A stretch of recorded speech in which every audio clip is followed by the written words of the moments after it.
যারা যারা বলছো যে মেয়েটাকে ফেলে রেখে চলে গেছো, তুমি কেমন মা, তুমি মা নামে কলঙ্ক। তাহলে শোনো, আজ তোমাদের কিছু কথা বলছি আমি। যেদিন আমি ওই মেয়ে সন্তানটা জন্ম দিয়েছিলাম না, ওই মেয়ের বাবা ওর মুখ পর্যন্ত দেখতে যায়নি। কারণ কি জানো? মেয়ে সন্তান জন্ম দিয়েছিলাম, এই কারণে মুখ পর্যন্ত দেখতে চাইনি।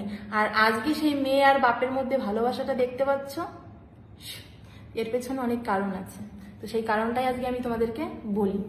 হয়তো আমি এটা বলতে চাইনি, কখনো এটা বলাটা ঠিক না, তবুও আমি বলছি যে যখন হচ্ছে কোনো বাড়ির বউ পুরো সংসারটাকে সামলায়, মানে তার দায়িত্ব, হ্যাঁ, সংসারটাকে সামলানোর, তো সেইখানে দাঁড়িয়ে আমি পুরো সংসারটাকে সামলিয়েছি, প্লাস বাইরের কাজও আমাকে সামলাতে হয়েছে।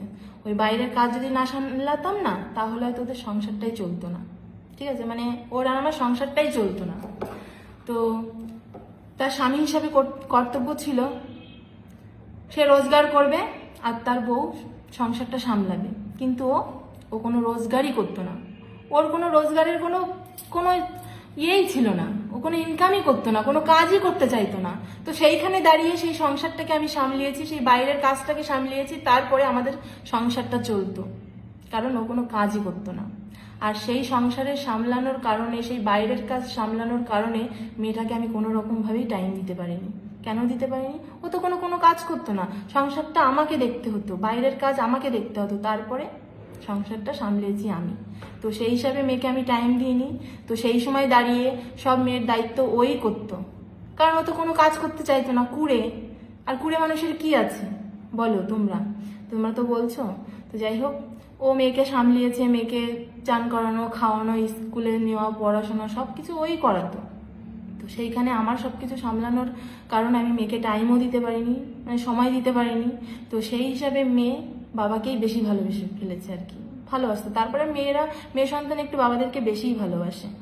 আর ধীরে ধীরে ওর বাবাও ওকে ভালোবাসতে শুরু করলো, কারণ যেহেতু প্রথমে কিন্তু মেয়ে হয়েছিল বলে ও একদমই মেনে নিতে পারেনি। 3 দিন পরে হসপিটালে যায় দেখা করতে। আছে এরকম কেউ? হ্যাঁ, আমার সঙ্গে এটা ঘটেছে। আজকে আমি বলতে বাধ্য হচ্ছি, হ্যাঁ আমি খারাপ, আমি তোমাদের কাছে খারাপ, তোমরা এখন বলবেই, বলো, অসুবিধা নেই। তো যাই হোক, সেইখানে দাঁড়িয়ে আমি মেয়েটাকে সামলাতে পারিনি, ও সামলিয়েছে। তো আমি হচ্ছে কেন আমি মেয়েটাকে রেখে এসেছি, আর মেয়েটাকে রেখে এসেছি এর মানে এই না যে মেয়েটাকে আমি ফেলে রেখে চলে এসেছি।